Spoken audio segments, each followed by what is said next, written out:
did their research of the other games that they'd played, figured out that pattern, and figured out how exactly they wanted to deal with it. And this is still very much a big part of LGD's overall pattern, which is going for this this Warlock pick. They might be able to get their Troll Warlord in here as well. Again, their two predominant strategies have been the Jug Magnus and the Troll Warlord.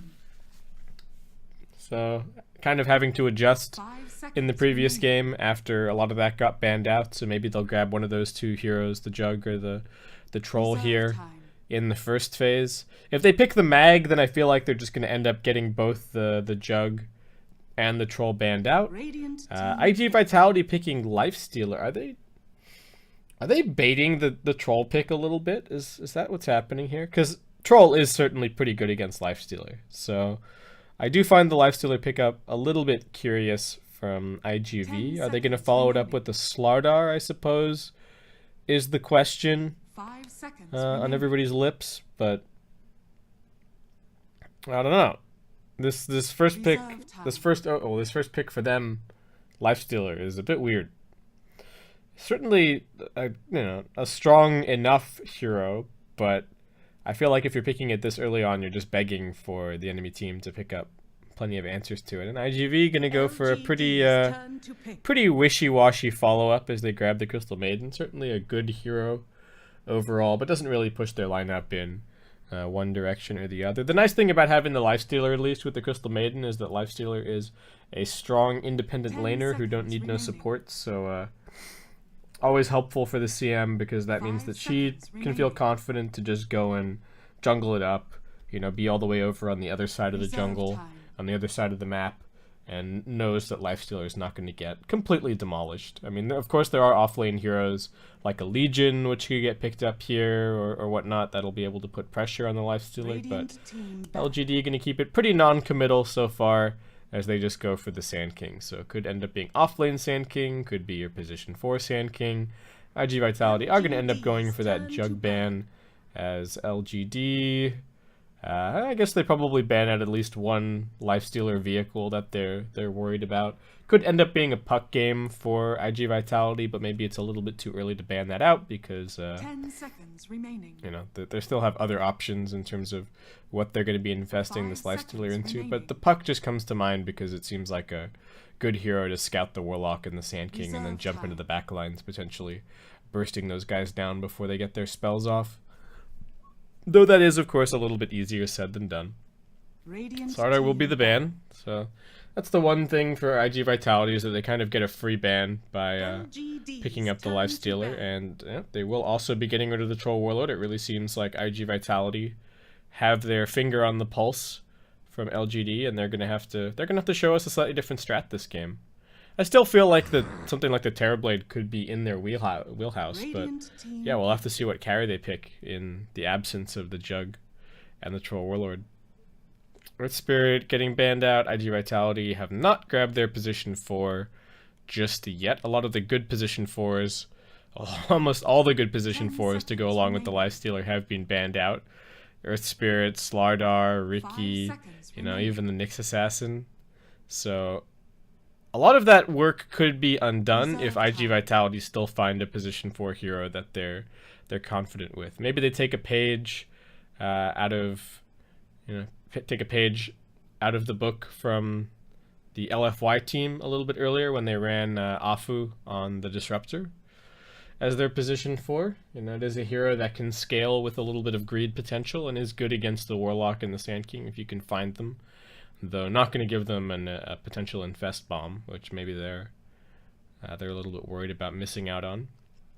This is where I will again be a proponent for the position 4 clockwork, though I don't think too many other teams are on that hype train. So IG Vitality just going to grab themselves an Omni. Alright, so they have a Repel and a Rage, so they are, they're at least. I wonder why does the 6th pick always lag a little bit for me? Maybe it's just a timing thing. Anyway, so Ursa is the grab. Definitely a Diffusal Blade carrier against the Guardian Angel. The point that I was about to raise was about IG Vitality being potentially a little bit weak to BKB piercing lockdown. I don't know what form that would take exactly for LGD. Maybe they could pick something like an Enigma for their offlane, would give them a little bit of push to supplement the Ursa, and would give them pretty nutty team fight. No real counterplay against an Enigma right now from IG Vitality either. Other than that, what else? I still think the Terrorblade is pretty good here. iG.V probably just going to grab their position. No, not their position 4. Actually, just grabbing up the SF. All right. So we got some Omni SF strats coming in. Going to give them some additional tower damage to follow up with the Lifestealer. Shadow Fiend, not really all that worried about being ganked heavily this game because there is the Warlock over on the other side, so IG Vitality can be a little bit more greedy with their mid lane on the whole, which I think Shadow Fiend fits that nicely. LGD, what do they go for? The Templar Assassin's still in the pool. Could be alright, though I think Shadow Fiend actually deals with that lane decently well. Or it's not even about the lane, you know, Shadow Fiend's just going to go spam jungle creeps. It doesn't even really matter how he does in the lane so much. The one nice thing about IG Vitality right now as well is that their jungle shouldn't be too crowded. I think the LGD jungle could actually afford to be a little bit more crowded. I hope that their mid lane is going to be able to utilize some jungle farm, because Ursa, not that amazing in farming the jungle. Sand King, you know, recent builds without the Sandstorm and whatnot, not really big on the jungle farm. So LGD will just grab the SF counter, quote unquote, in the Lina. Not gonna have a very fun time early on against the Repel and the Rage and whatnot, but can potentially buy an Aghanim Scepter to deal with that a little bit later on in the game, and does have some, you know, does have a leading stun with the Sand King, so if they get the Burrow onto the Lifestealer before he manages to get the Rage off, should be pretty easy follow up with the Light Strike Array, and then Lifestealer for how tanky he can feel in a fight while he's healing up with the open wounds and whatnot, and, you know, staying alive with the Rage. He is actually generally a pretty squishy hero. Doesn't really buy that much plus strength or anything like that, other than the armlet and maybe a little bit on his basher. Though the SNY has been a little bit more popular recently. That might only be a Monet thing on the on Team LFY. So Tide going to be banned by iG.V. Kunkka being removed, as LGD just going to go for a Magnosaurus. Good against the Lifestealer, you know, not awful against the Shadow Fiend. There isn't a whole lot of scouting for him right now, so should be able to move around and get some decent RPs off. Going to speed up the farm speed of the Ursa pretty significantly, so that's going to help keep him relevant over the course of this game. And IG Vitality, what is the final hero going to be? Bat Rider. Okay, so either a position for Omni Knight or a position for Bat Rider. What it is in July, playing the Bat. All right, so it is going to be pos 3 Bat, position for Omni. Looks like Omni Knight just going to be turned into a little bit of a repel bot this game. Does at least have the Crystal Maiden to do most of the supporting, and he's got the aura to be able to perhaps jungle up a little bit, though I think he might be pressuring the off lane initially with the Bat Rider just to try and keep the the Sand King and the Warlock around there. What else is there to say? LGD's lineup is a little bit slow to start, especially with the Magnus, so that might give IG Vitality an opportunity to move around. I think the Bat Rider should probably beat out the Magnus in terms of Blink Dagger timing, so that of course depends on what items they're going for. You know, Bat Rider may be thinking that he wants the drum first, because there is some counter initiation from LGD here. You know, get a Chaotic Offering or something dropped on your head after you blink in is not so much fun. But LGD with a lot to prove. They beat these guys 2-0 last time, and they're already down one game here in this best of 3. So let's see if they can make the comeback and take us to a third game. I have work tomorrow, but, you know, who needs to sleep? There's interesting Dota to cast. So, all right, let's get into it. We got the Storm Spirit. He's not in this game. But let's get into some introductions. We are going to have dogfights on the Omni Knight. I believe this is... Okay, I'm gonna make sure that I don't mess any of these up this time around. Let's go. Alright.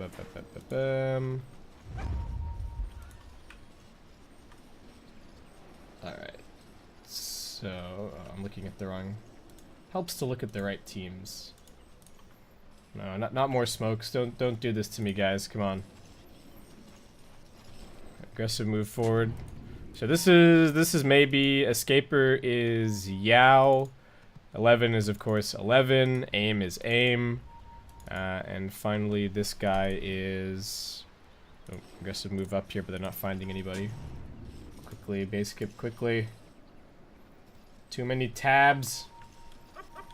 30 seconds to battle. Yeah, I just gotta find their... Oop. I thought I was lagging, but everybody's just standing completely still. Alright, so that is the final player on LGD. That's Victoria. Then for IG Vitality, it's Paparazzi. The battle begins. Sakata. In July. Super is AAA and dogfights. Alright, sweet. I don't know if I'm going to remember that, but there you go. In terms of our early wards planted down, Dire getting some vision over the mid lane. Helps the Lina keep the pressure onto the Shadow Fiend. Also getting some vision up here on the high ground of what the Batrider is up to and whether or not the Omni Knight is here sitting behind him, which is helpful to know whether or not they can actually go for the Batrider kill. Because you do need to be careful, right? You talk about like a level 2 purification. In terms of a damage swing, that's 160 heal and 160 damage. And you're going on the Batrider, and he's fireflying you, and you've got the sticky stacks up, and you're like, oh, it'll all be over soon. And then all of a sudden, you get that big swing, and he actually just finds a triple kill or something. So, important to know what's going on. Ursa skilling up the Earthshock early on here, and tanking does actually have another burst strike in. Looking like Batrider could just be going down. In July does get healed up again, but they've got the Shadow Word and the auto attacks to draw the first blood. They do lose control of the lane a little bit, doubling up on the range creeps, so that's going to be helpful for the iG.V side.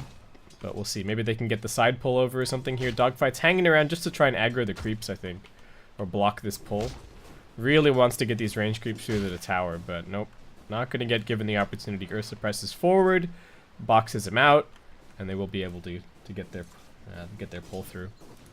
So that's really nice. They're going to be able to deny these two range creeps, which is a lot of experience, and that would have been a pretty significant portion of the Batrider's level 2, but he's not going to get it. Omni Knight does manage to leech a bit of experience off the pull, but it's only one of the little hill trolls, so not really all that much.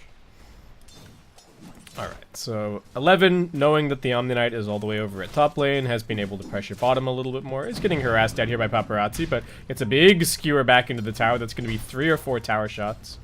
Paparazzi does have a salve to heal back up, but he's going to have to back away for a second to sup on that one. Lina just going for the double null talisman early on here. Has picked up a fairly early point in the light strike array, which is maybe a little bit out of the ordinary, as they are hunting for dogfights over here in the trees. Batrider looking like he's a little bit more interested in jungling for the time being, so they've already given up on the idea of pressuring this off lane. Dogfight's going to be trying for the TP back to his tier 1, and he does get it. Sand King couldn't quite get around the corner to scout him in time, so...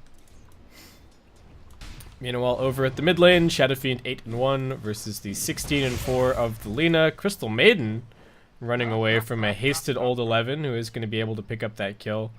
And LGD, alright, wasn't a great start to game 1, but looking good now. Dogfight's putting some pressure onto the Sand King, but needs to be careful himself. The Ursa has actually chopped his way through the trees, and he's now running in with some boots. They've managed to slow down Dogfights. They've also got the Orb of Venom. I don't know how he's going to be able to escape. He puts down the heal, but the pursuit continues, and one last touch from the Ursa will do it. Batrider did manage to get up a couple of sticky stacks there, but on half HP, not at all keen to try and make any kind of moves. And actually might just die. Gets hit by the Burrow Strike, couple of auto attacks. Shadow Word, ooh, cast animation just a little bit too long from the Warlock. Looks like did get fogged as the Batrider made his way over the trees. Won't be able to go and use the Shrine right away. Sand King gonna push him all the way back, as he does have some stick charges ready for one last Burrow Strike. And the Sand King actually having way more burrow strikes than usual, just courtesy of that sticky napalm spam. You know, his mana pool is normally only 2 burrow strikes in the early game, but it's like 3 or 4 so far from the SK. I didn't catch if he had a clarity as well, but picking this up has definitely paid dividends. And alright. 2-man smoke from the Omni-Knight and the Crystal Maiden. CM's only got a Frostbite to work with. SF is going to have his level 5 in a little bit, but actually looks like the Sand King has just completely scouted this gank. Really great play from him, going to burst strike his way up onto the high ground as well, and he's out of there. He's way too fast with boots of speed and Windlace for them to catch. So, completely wasted smoke, completely wasted time. The Crystal Maiden could have been over here farming the big camp or something in the interim, so definitely not happy with how that played out. And Lina going to thank her support for keeping her safe here on mid. Does eat a double raise to the face, so getting knocked down a little bit. Has picked up the raindrop as well. Has her shrine ready to go, so we'll be able to go and use that, and is ahead of the Shadow Fiend in that regard, since he's already used his shrine. Neither mid laner going for a bottle just yet. This has been an interesting trend in terms of mid lane dynamics. I guess it's just it's an extension of people valuing the shrine a little bit more. You know, if you buy more stats, your shrine is just that little bit more effective because you can stretch the health and the mana even further.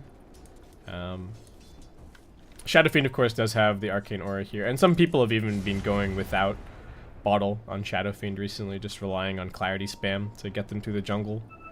So it's been interesting to see. Lina, what's she going for here?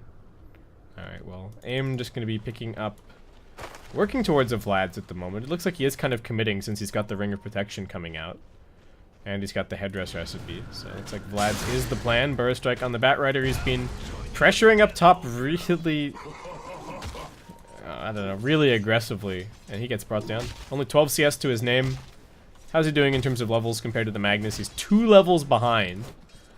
That's not good news. I called out that the Batrider was going to get his Blink Dagger a little bit earlier than the Mag, but looking like it might not be the case so far, as he's actually almost getting doubled up in terms of net worth. DD Rune waiting for the Lina up top. What's she gonna do here? Looking to run up for a kill. Sand King could take over the mid lane for a little bit, but it looks like they actually just want to take the DD, get this kill, and then maybe try and put some damage onto the tier 1 tower. They're charging forward in July. Is he gonna get hit by the random light strike array? Will not get caught, but they're still doing good damage on the Laguna Blade. Pops him from half HP. The support's not even needing to get involved there. At least he did manage to pull the creep wave back, but we'll maybe just choose to stick around. Lifestealer farming away at bottom, but Paparazzi is rushing a Midas. Already has a completed sub 7 minutes, so I think that's going to be... shouldn't be too much of a difficulty for him. You know, he'll still be ready to fight when his team needs him. But they do give up on this tier 1 tower push up top and head back in to defend the mid lanes. And Shadow Fiend actually got way more damage on the tier 1 mid than they did over at the tier 1 safe lane. So worthwhile rotation maybe for the kill, but the double damage actually kind of baiting him into sticking around a little bit longer and trying to damage the tower. Meanwhile, SF going to work, spamming those raises, popping those clarities. Sand King has his Tranquil Boots up now, looking for some pressure down bot. Lifestealer has already used the Infest and taking some additional damage. Does have 3 points up in the Feast now to try and keep himself sustained. Might just ferry out some additional tangos. There is 1 tango over here on the CM, so maybe he can ask nicely and he'll get that. Magnus, level 6, has opted to skip the RP for now. 3-point Shockwave, 2 points in power, and 1 point up in the Skewer. They're rotating with the Ursa, but I feel like this rotation is not going to work nearly as well without the RP to set it up. He does have the Infest ready to go as well. Pops the Rage, running away from the Creep Wave, however, going to go for the TP out. Can they just chop him down? Looks like they will. They've got the Overpower. They got the Enrage, sorry. And AIM finishes him off. Nice precast on the Overpower, it looks like. Had the Overpower as he came in, got some immediate stacks, got the second cast off, and brought down the Lifestealer. If he hadn't done that, I don't think they would have gotten that kill. So Dire's middle Nicely tower done by is LGD. under They're going to bring attack. all 3 cores Radiant's bottom over tower towards the is bottom under lane to look attack. for this tier 1 towers. They will just send the Warlock over towards mid to defend, but Shadowfiend's got a haste, and he's diving in, going to look for the triple raise. Manages to land 2, but looks like Warlock's still going to be alright. Shadowfiend has an easy escape route, and even going to rendezvous with his Radiant's team. bottom tower is under attack. They did also TP in the Sand King, but the 3 cores continuing to try and finish off this tier 1 tower. Who's going to take the last hit? It looks like it will be the Lina, and that is going to be some more Bloodstone progress for her. Completely bypassing the bottle this game, just picking up the Arcane Boots and the Soul Ring for now. Lifestealer after that death, just going to head back into the jungle. Looks like he's got his phase boots on the courier. Magnus going to be pretty... This is the... I think this is a really smart rotation from LGD to come and take this bottom tier 1, because now it basically gives the Magnus these 2 camps, while taking them away from the Crystal Maiden and the Lifestealer. So all they really need now is a ward somewhere in this area. You know, this ward's good. This ward's not bad either. Could even get something around here. This one probably gets dewarded, but you know, just give the mag a little bit of vision on those cross rotations, and he can just keep farming down here. They are also keeping the Ursa down here at the moment. He's got the Vlad, so at least has some semblance of tower threat if he stays in here. But they're just looking for the RP skewer back into Ursa eating Paparazzi's face off, which is what 11 is threatening for. But Ursa now charging forward, and Paparazzi, actually they're looking towards the Shadow Fiend, who's come in here to scout things out a little bit. Needs to not be careful not to get slowed down. There is a lasso ready to go for the Bat Rider. Gonna bounce him back into it. They've also got the open wounds. He turns around with the Enrage, just throwing out some auto attacks. Magnus in a little bit of trouble, is already slowed down by the Sticky, so difficult to get the turn RP, but This'll come in handy. looks like with just the 2 cores there, they will actually be able to drive back all of IG Vitality. I'm surprised they didn't go for that kill. I guess he oomed himself before he could use the lasso. Yeah, I guess the Flame Break actually oomed him. Didn't even realize, but there you go. He's got plenty of mana regen, but not enough of a mana pool. And oh my god, they found an Invis on the Magnus. Gonna set up the Chainstone on the Lifestealer. Do they have enough burst damage to kill him? They're gonna skewer him away from the creep so that he can't infest and heal himself back up. Nicely played there by 11. And alright, LG, they lost to that. Well, they didn't even lose to the Anti-Mage pick in game 1. They just lost to getting outplayed in the early game. But they're the ones winning the early game this time around. 3.4k their lead. I mean, Shadowfiend and the Lifestealer still farming alright, but Batrider struggling to put anything together. Is just working at a drum right now. 1600 gold's not a terrible situation for him to be in, but still lagging behind the Magnus a little bit, as we do have a bit of a power gap in between the Batrider and the Mag in terms of the net worth. Can they get this deny successfully? Don't let that catapult get one last hit off. And alright, just going to leave the tier 1 tower here just in case he gets jumped on. Magnus with the skewer away into the TP out. Frostbite almost in range for the Crystal Maiden, but won't be able to get it. And now, having scouted some heroes over in the Radiant Jungle and having their Vlads online, LGD make their way into the Roshan pit. Dire's top tower is Ursa under working attack. on his blink. Batrider suspicious of what's going on here. It's going to scout it out, and now the Radiant team coming over. Dogfight's going to get jumped. They drop the Chaotic Offering on him.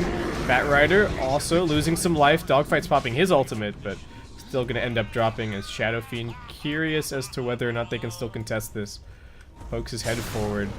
Burst Strike not going to end up catching. Maybe just sitting inside the pit right now. Gonna look for the stun. Doesn't manage to catch. They do have vision up here on the high ground, scouting out this entire situation. But looks like with the sticky stacks, they are just gonna back up into the jungle and take some farm instead. Nobody really farming down bot for the Radiant, so they're not going to be building up much of a net worth advantage, or not dragging this net worth advantage back in the meantime, since it looks like they're so worried about the Roche.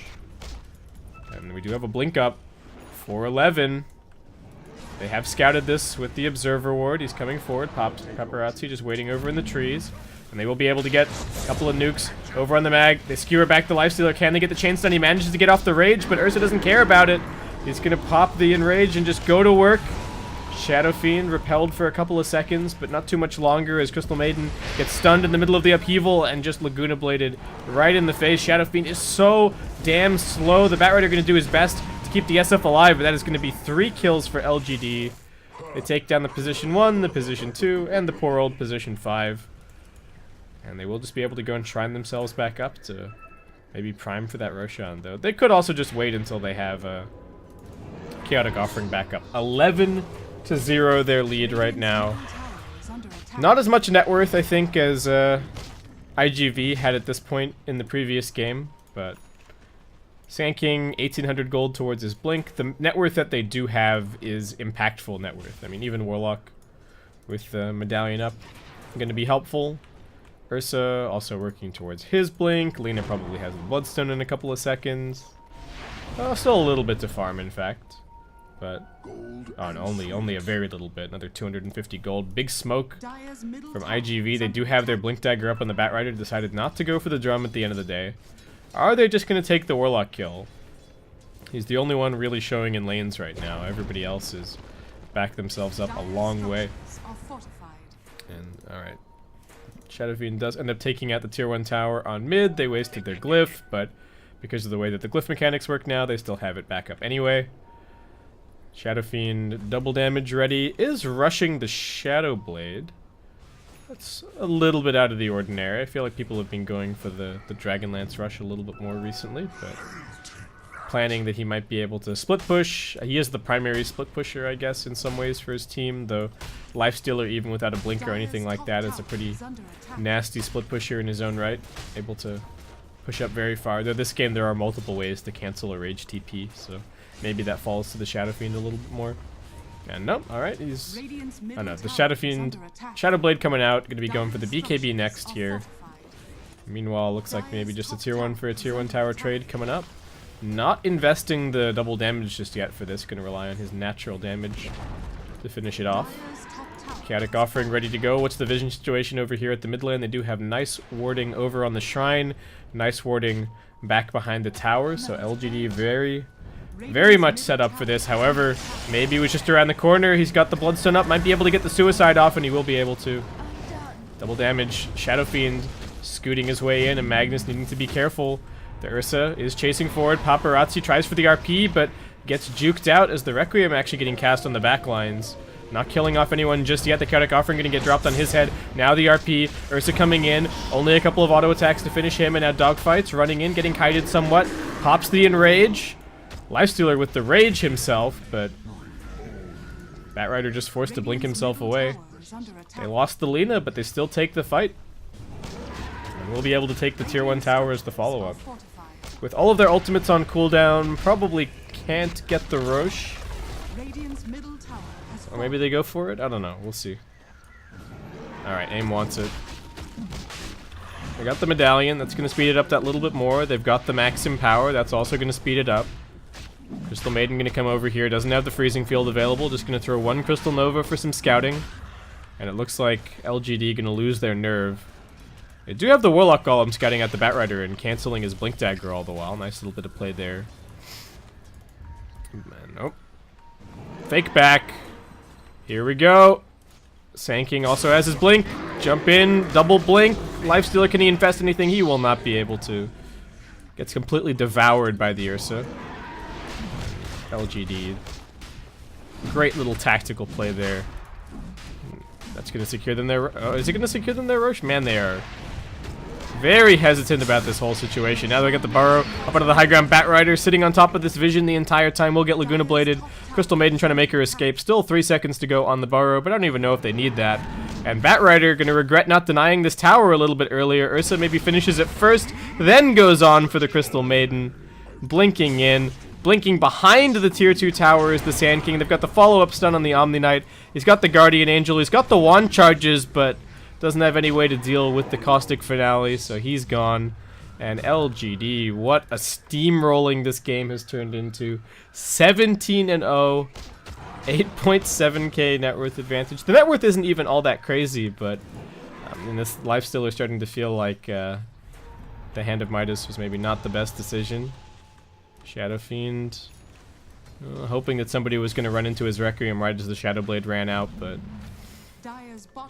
LGD playing it safe, playing with their cards close to their chest, just going to back themselves up for now. Who's got current gold? That's probably the biggest indicator of what they're waiting for. Ursa is going to be going for the Desolator. I think it's pretty easy to tell when Ursa's going to go for Deso since he just gets the gets the Vlads, so helps to supplement their lack of building damage this game by buffing up his team and then giving the towers the minus armor. It's just certainly nice. So it looks like that's probably what they're waiting for, because everybody else has kind of got nothing to spend right now. Lena's going to be going for a Shadow Blade up next, but she just bought her Boots of Travel, it looks like. Yep, they're coming out on the courier. And alright, Mag just limbering up, you know, gotta keep that RP primed and ready. Show that you are in ultimate control. Be very embarrassing if he wasted it now, but you know, this is the life of a Magnus player. Alright. LGD, looks like they have their sights set on this bottom tier 2. They are gonna let their top lane get pushed out pretty significantly. So maybe iG.V can try and find some kind of a trade. This first kill that they find, pretty much no matter who it's on, it's going to be quite a bit of gold handed over. But Batrider's still not really able to find anyone successfully with the lasso, other than the Lina, who obviously denied herself. And Radiant team coming in here, putting down some sentries, but not finding any observers. That's the tier 2 dead, and LGD making fast progress towards the high ground. Time for a quick TP check. Crystal Maiden already TPing back. Omni doesn't have one. Batrider's already here laying down the Firefly, but Ursa just going to go jumping in. Sand King also blink, look for the Burrow Strike, but not going to find it. Warlock, 4 points up in the upheaval, just going to keep everybody back, and we'll be able to heal up this Ursa just that little bit more as well. Very difficult for the Batrider to jump in and initiate against the Chaotic Offering, so initiation for iG.V pretty much non-existent. Maybe Shadow Fiend can run up and drop a Requiem on somebody. They will be able to go in. They've got the Repel, but now the Chaotic Offering getting dropped off onto 2, and AIM once again finding his target. It's the Lifestealer. They are kiting the Ursa around a bit, but he pops the Enrage. They get the Burrow. They've got the Laguna, and one more hit's going to do it. Lifestealer now down for 45 seconds. They still have the RP available. They jump in with the Bat. They do manage to pop the Aegis, but the upheaval once again is proving to be way too strong. They can't escape. Sand King will jump in with the Burrow Strike. He pays for that with his life, but now the RP drops onto 2 Freezing Field. Gonna try and push them back as they don't have any detection for the Shadow Fiend. Managing to get into his Shadow Blade right at the last moment, and will end up surviving as a result. They don't manage to get the tier 3, so the Shrines will remain unexposed, and Omni Knight buyback sends them packing, but even being down 12k net worth, they're still not going to find a positive change in terms of the gold. The only person benefiting overall being the, well, benefiting significantly overall being the Crystal Maiden. That's only 150, so things looking rough for iG.V. LGD maybe getting a little bit ahead of themselves going for the high ground, but they just wanted to force them back, and then they saw an opportunity after that. Alright, Lina found out once again, but quick Bloodstone deny, and she's going to be back up in 10 seconds time. This poor old Bat just not finding the best kills. Lena's going to be going for a Lincoln Sphere to help prevent that in the future. And LGD just waiting around for now. The dream is alive if iG.V can get another 3 kills, but I don't know if that's going to happen before LGD rack another one up on the scoreboard. Sand King comes in here.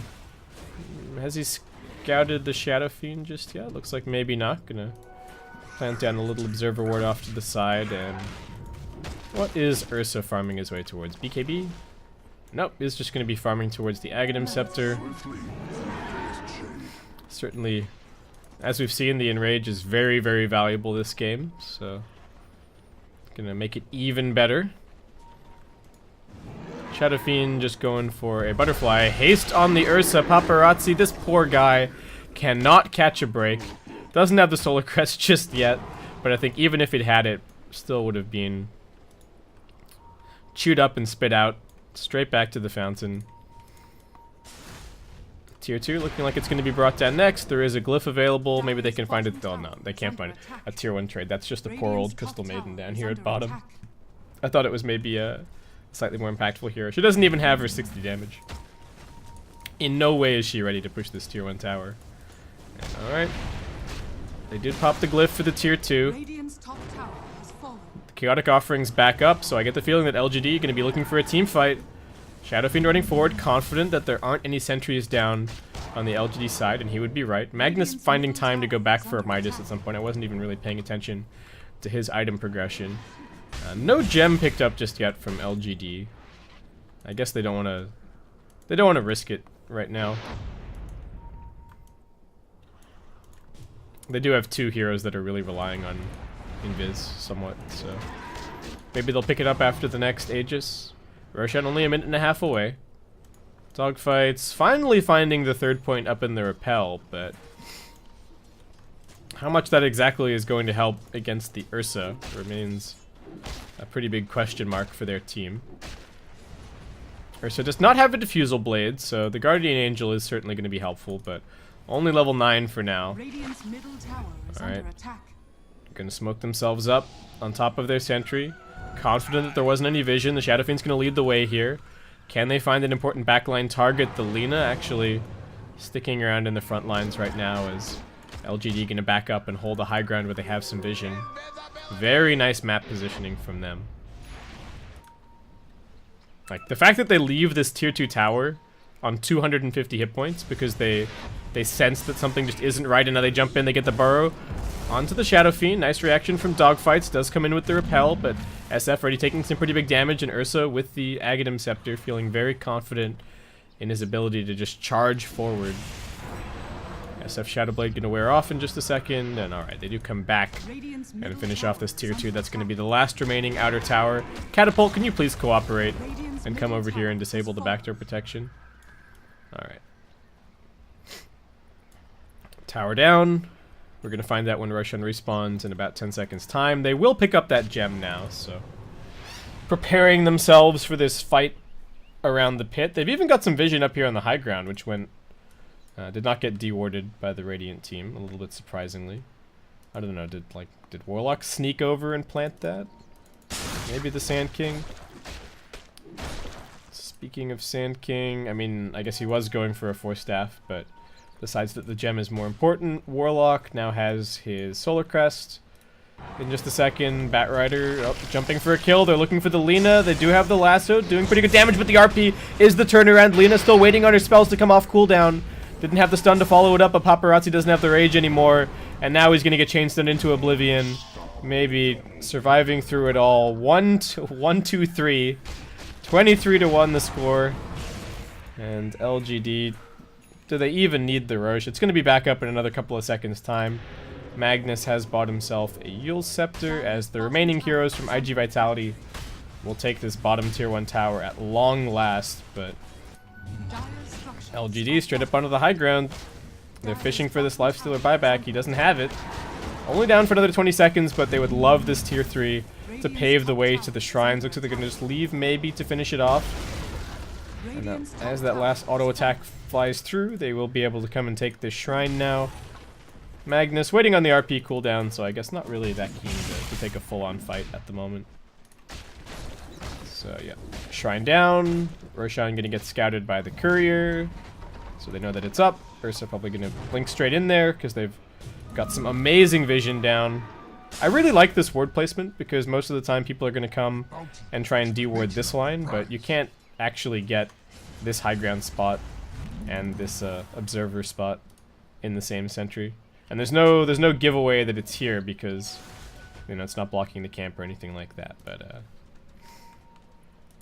Crystal Maiden, she's a smart cookie. She finds it out anyway. It was just about to fade. This ward nice and fresh as LGD just continue waiting around for their RP. Only another 20 seconds to go. Ursa's going to be going for an Orchid here, interestingly enough. I'm a little bit surprised.